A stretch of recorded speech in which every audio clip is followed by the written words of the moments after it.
Assalamualaikum warahmatullahi wabarakatuh.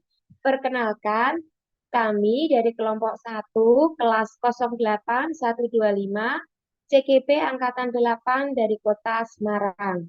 Nama saya Uni Surya dari SD Negeri Telogosari Kulon 01.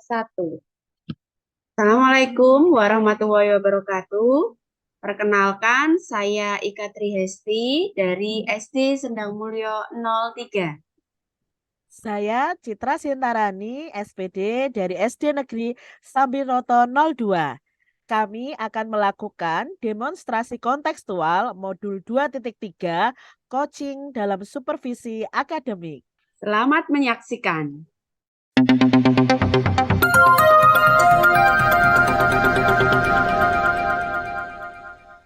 Pada praktek pertama ini, saya, Uni Surya, berperan sebagai supervisor atau pengamat. Saya Ika Trihesti berperan sebagai coach. Saya Citra Sintarani berperan sebagai coach.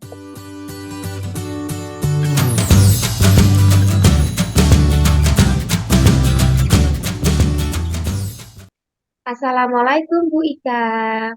Waalaikumsalam Bu Uni. Bagaimana kabarnya Bu Ika hari ini? Alhamdulillah baik Bu Uni. Bu Uni sendiri bagaimana kabarnya? Alhamdulillah Bu Ika. Oh ya Bu Ika, hari ini Bu Ika akan melakukan proses coaching dengan Bu Citra ya? Iya Bu Uni. Oke, sebelum melakukan proses coaching, ada sedikit yang perlu kita obrolkan dulu. Boleh ya Bu Ika? Tentu boleh Bu Uni. Nanti pada saat coaching antara coach yaitu Bu Ika dan coachi yaitu Bu Citra akan saya amati ya Bu, dan akan saya nilai sesuai dengan rubrik penilaian coaching. Apakah langkah-langkah coaching sudah sesuai dengan alur Tirta atau belum? Kemudian, apakah Bu Ika sudah memberikan pertanyaan-pertanyaan yang berbobot sesuai dengan kata kunci yang disampaikan oleh coaching? Dan saya juga akan mendengarkan dan mengamati respon serta jawaban dari coaching. Apakah sudah sesuai dengan pertanyaan yang Bu Ika sampaikan? Dan jangan lupa ya Bu Ika, harus disesuaikan dengan prinsip coaching. Di antaranya ada kemitraan, proses kreatif, dan memaksimalkan potensi. Sebelum dilaksanakan proses observasi nih Bu Ika, ada sedikit yang akan saya tanyakan. Boleh Bu Ika? Boleh Bu Uni? Untuk yang pertama, kompetensi apa yang ingin Bu Ika kembangkan dalam proses coaching hari ini? Baik, untuk kompetensi yang ingin saya kembangkan pada coaching kali ini yaitu pastinya tentang kompetensi inti coaching ya Bu Uni. Yang pertama tentang kehadiran penuh, yang kedua mendengarkan aktif, dan yang ketiga adalah mengajukan pertanyaan yang berbobot kepada coaching. Begitu Bu Uni. Baik, baik Bu Ika. Berarti Bu Ika ingin mengembangkan 3 kompetensi itu ya, yaitu yang pertama kehadiran penuh, yang kedua mendengarkan aktif, dan mengajukan pertanyaan berbobot.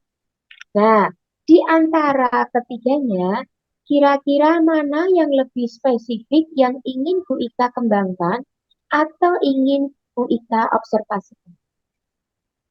Yang lebih spesifik yang ingin saya kembangkan itu mendengarkan aktif ya Bu Buni, dan mengajukan pertanyaan yang berbobot kepada coaching. Itu saja mungkin Bu Buni. Baik, berarti ada 2 ya Bu Ika yang ingin dikembangkan yang lebih spesifik. Yang pertama, mendengarkan aktif. Yang kedua, mengajukan pertanyaan berbobot. Begitu Bu Ika?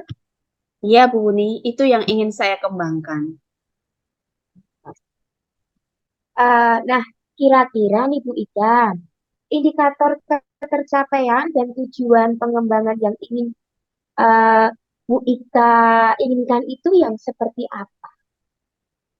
Indikator ketercapaiannya yang akan saya lihat nanti itu Bu Uni, saya tuh melihat apakah Koci itu sudah bisa mencari solusinya sendiri tentang masalah yang dihadapi itu, Solusi. dan juga apakah Koci ini nanti memiliki rencana aksi ke depannya yang harus dilakukannya begitu. Baik, Bu Ika. Jadi, indikator ketercapaiannya adalah saat coach sudah bisa menemukan sendiri solusi dari permasalahan yang dihadapi dan memiliki rencana aksi sebagai solusinya. Begitu, jadi Bu Ika. Iya, itu Bu Uni. Baik, Bu Ika. Terima kasih untuk jawaban-jawabannya. Silahkan Bu Ika melakukan proses coaching sebaik-baiknya, dan nanti setelah proses coaching, Bu Ika sudah selesai bersama Bu Citra, kita ngobrol-ngobrol lagi, ya Bu. Ya Bu Uni, siap. Silakan Bu Ika melakukan proses coachingnya. Ya Bu Uni, terima kasih. Selamat siang Bu Citra. Selamat siang, Bu Ika. Bagaimana nih kabarnya Bu Citra? Sehat dan semangat kan? Puji Tuhan, sehat, Bu Ika. Hanya sedikit kurang bersemangat nih, Bu Ika. Kalau Bu Ika gimana kabarnya? Alhamdulillah, saya baik Bu Citra. Lah kok kurang bersemangat? Ada apa nih Bu Citra? Iya nih, Bu Ika. Saya tuh butuh teman-teman ngobrol. Makanya saya tadi kan WA Bu Ika. Tadi pengen berbincang-bincang lah sama Bu Ika. Oh begitu. Ngomong-ngomong nih Bu Citra, apa yang mau Bu Citra obrolkan dengan saya siang ini? Jadi gini Bu Ika, saya itu sedang bingung Bu tentang pembelajaran di kelas saya. Pada pelajaran bahasa Indonesia, materinya tentang teks prosedur. Nah, murid-murid saya itu kok tidak fokus ya Bu, dan tidak antusias dalam pembelajaran. Saat saya berikan penilaian formatif, nilai murid saya itu rata-ratanya sangat rendah sekali Bu Ika. Oh, begitu ya Bu Citra.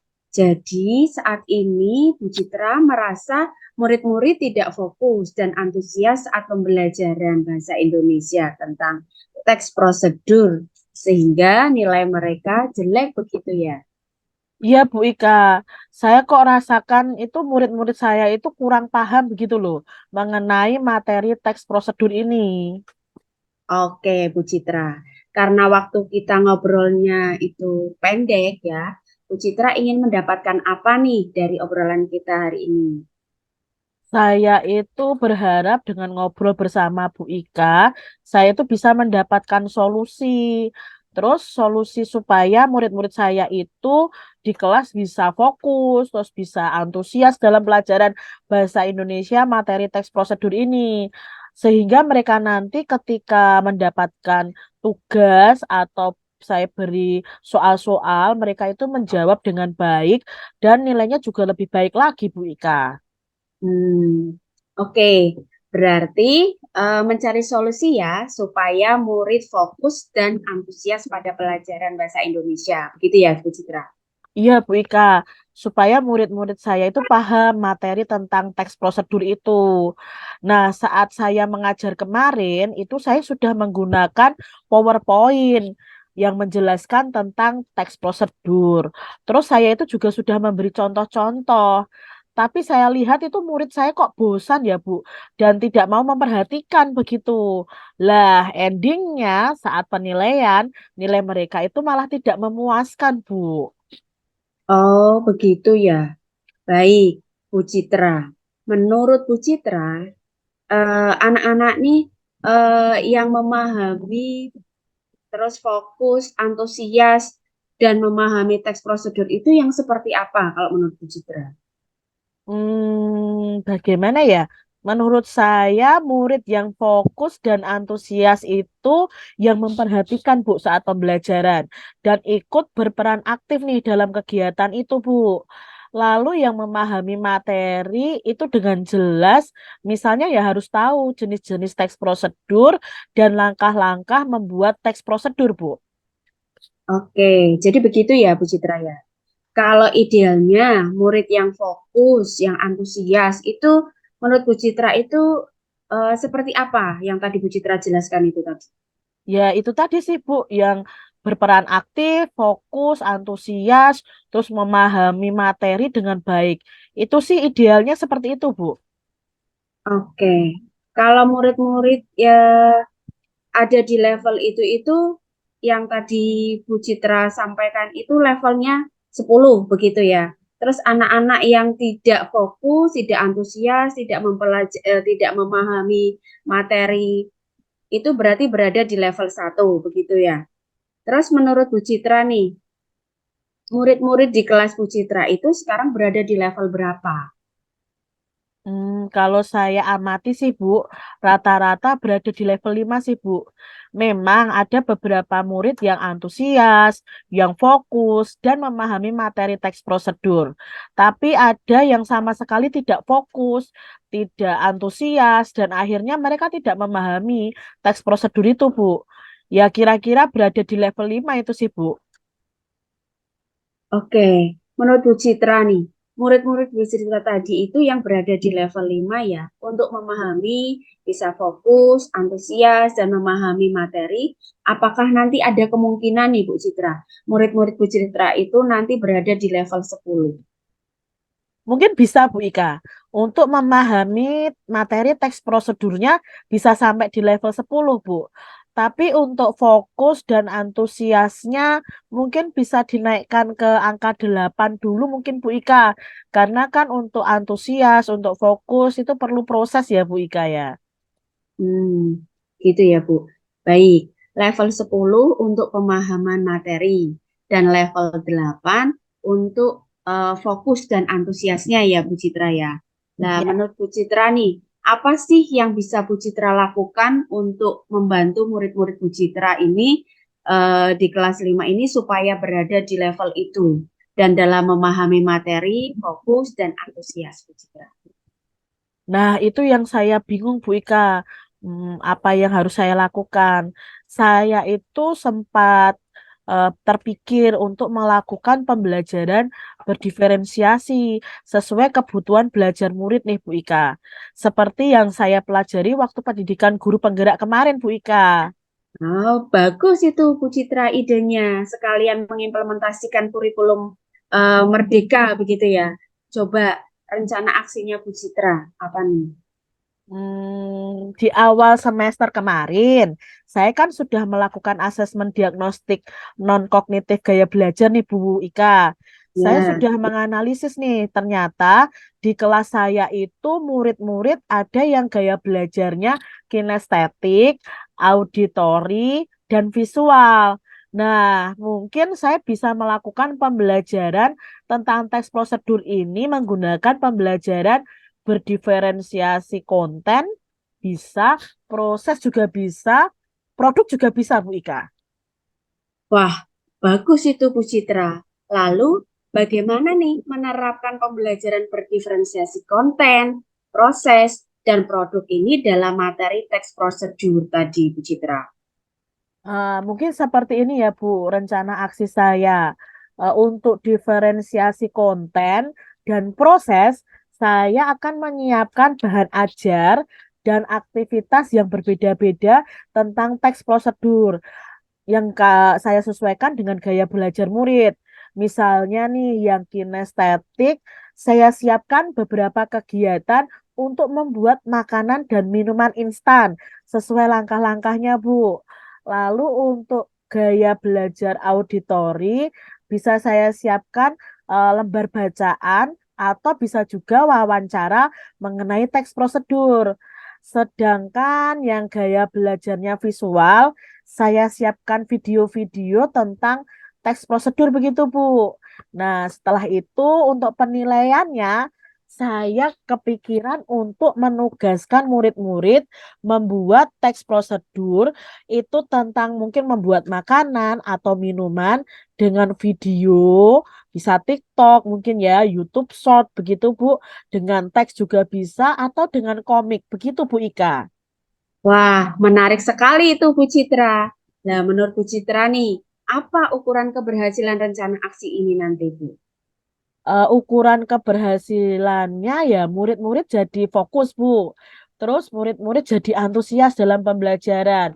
Lalu mereka bisa memahami teks prosedur dengan baik, Bu Ika, sesuai dengan gaya belajar mereka. Nah, penilaian saya kan juga tidak monoton nih, Bu Ika. Tidak hanya mengerjakan soal-soal saja, misalnya soal pilihan ganda, isian, atau uraian. Saya bisa mengambil nilai dari tugas mereka membuat teks prosedur. Itu kan membuat murid jadi kreatif, Bu Ika. Rencananya sudah baik nih Bu Citra. Lah, menurut Bu Citra ini, apakah akan ada kendala nih nanti untuk menerapkan rencana Bu Citra tadi itu? Mungkin kendalanya itu saya perlu waktu yang sedikit mungkin lebih lama ya Bu Ika untuk menyiapkan media-media yang sesuai gaya belajar murid. Dan saya butuh teman guru untuk diwawancara waktu kegiatan nanti Bu Ika. Oke. Bu Citra itu perlu waktu berapa lama untuk mempersiapkan media-media yang dibutuhkan? Mungkin 2 sampai 3 hari sih Bu Ika dari mempersiapkan modul ajar, terus mempersiapkan bahan ajar, media, LKPD, dan lain-lain. Saya kira 2 sampai 3 hari cukup Bu Ika. Baik. Nah, adakah seseorang yang mungkin bisa membantu Bu Citra nih untuk mempersiapkan pembelajaran ini dan untuk diwawancarai tentunya tentang teks prosedur tadi ya saat pembelajaran itu, Bu. Saya bisa berkolaborasi dengan teman saya sejawat Bu Ika, namanya Bu Bariroh. Beliau mengajar di kelas 5A. Jadi kami bisa nih berdiskusi, menyiapkan, dan beliau juga bisa menjadi narasumber wawancara untuk murid yang gaya belajarnya auditori Bu Ika. Baik. Terus kapan nih kira-kira Bu Citra mau menerapkannya di kelas? Jadwal mata pelajaran bahasa Indonesia itu kan hari Senin, Bu. Nah, hari ini saya siapkan, maka hari Senin depan akan saya terapkan, Bu Ika. Oke, baiklah Bu Citra. Nah, kita kan sudah ngobrol nih ya Bu Citra ya. Apa yang Bu Citra dapatkan nih dari sesi ngobrol-ngobrol kita kali ini? Iya, Bu Ika. Awalnya tadi saya kan sempat bingung ya, Bu Ika. Sempat WA Bu Ika untuk ngobrol, pengen ngobrol-ngobrol untuk curhat nih tentang pembelajaran bahasa Indonesia teks prosedur di kelas saya kok muridnya tidak fokus dan tidak antusias begitu, yang mengakibatkan nilai mereka jadi jelek. Tapi setelah ngobrol-ngobrol nih dengan Bu Ika, di akhir obrolan ini saya itu mendapatkan solusi untuk menerapkan pembelajaran berdiferensiasi sesuai gaya belajar murid. Dan saya juga akan berkolaborasi tadi dengan Bu Bariro untuk mempersiapkan pembelajaran berdiferensiasi ini. Kelihatannya apa yang kita obrolkan sesuai dengan tujuan pertama kita ngobrol tadi, Bu Ika. Wah, bagus itu Bu Citra sudah menemukan solusinya ya. Tetap semangat untuk terus selalu belajar. Ya, Bu Ika, saya mulai semangat lagi nih. Terima kasih ya Bu Ika ya sudah mau ngobrol dengan saya. Sama-sama Bu Citra. Kalau sudah selesai dan butuh support, jangan lupa hubungi saya juga ya Bu Citra ya. Ya, Nanti Bu setelah Ika. pelaksanaan pembelajaran, jangan lupa cerita-cerita ke saya gitu. Bagaimana keseruan Bu Citra dalam pembelajaran teks prosedur. Siap, Bu Ika. Saya kembali ke kelas dulu ya, Bu Ika. Karena murid-murid kelihatannya sudah selesai jam olahraganya. Oke, siap Bu Citra. Terima kasih, Bu Ika, untuk waktunya. Sama-sama. Baik, Bu Ika tadi sudah melaksanakan coaching dengan Bu Citra. Apakah berjalan dengan lancar? Alhamdulillah Bu Uni, baik dan lancar. Nah, setelah selesai melakukan observasi, ada beberapa hal yang mau saya tanyakan ya Bu Ida. Baik, Bu, siap. Pertanyaan pertama, apa yang sudah didapatkan pada saat coaching terkait indikator ketercapaian yang diinginkan? Tadi selama coaching sudah melakukan tahapan-tahapan dengan alur Tirta, yaitu dengan menanyakan tujuan, identifikasi, rencana aksi, dan tanggung jawab. Kemudian saya juga menggali kompetensi dari coach Bu Buni untuk menemukan solusi dari permasalahannya dengan cara memberikan pertanyaan-pertanyaan yang berbobot. Baik, jadi Bu Ika sudah berhasil ya Bu melakukan coaching dengan alur Tirta. Sesuai yang tadi saya amati, ada beberapa catatan. Bu Ika tadi sudah berhasil menyampaikan sesuai dengan alur Tirta, yaitu sudah menanyakan tujuan kepada coaching, mengidentifikasi permasalahan dari coaching. Kemudian, Bu Ika sudah mengarahkan coaching untuk membuat rencana aksi, dan juga Bu Ika sudah berhasil dalam menumbuhkan rasa tanggung jawab dalam diri coaching agar rencana aksi yang dilakukan dapat berjalan dengan baik. Saya tadi juga sudah mendengar percakapan Bu Ika dengan coaching. Ibu sudah fokus dan hadir penuh. Ibu Ika sudah mendengarkan aktif, dan Ibu sudah memberikan pertanyaan-pertanyaan yang berbobot sesuai dengan kata kunci yang disampaikan oleh coaching. Untuk kedepannya nih Bu Ika, kompetensi apa yang akan dikembangkan ke depannya setelah melakukan proses coaching hari ini? Kompetensi yang ingin saya kembangkan itu saya ingin lebih jauh memahami tentang coaching Bu Buni dengan alur Tirta supaya bisa saya terapkan dalam kegiatan pembelajaran di kelas maupun di apa namanya berkolaborasi lah di sekolah begitu Bu Buni. Jin, baik, luar biasa sekali ya Bu Ika. Semoga kedepannya lebih baik dan sukses selalu. Terima kasih Ibu Ika hari ini sudah melakukan proses coaching dengan alur Tirta. Saya akhiri ya Bu Ika dan terima kasih untuk kesempatannya. Wassalamualaikum warahmatullahi wabarakatuh. Terima kasih Bu Buni. Wassalamualaikum warahmatullahi wabarakatuh. Sama-sama. Demikian tadi demonstrasi kontekstual modul 2.3 coaching dalam supervisi akademik. Terima kasih sudah menyaksikan dan semoga menginspirasi. Sampai jumpa lagi. Salam bahagia. Salam guru penggerak. Tergerak, Bergerak. Menggerakkan. Wassalamualaikum warahmatullahi wabarakatuh. nah.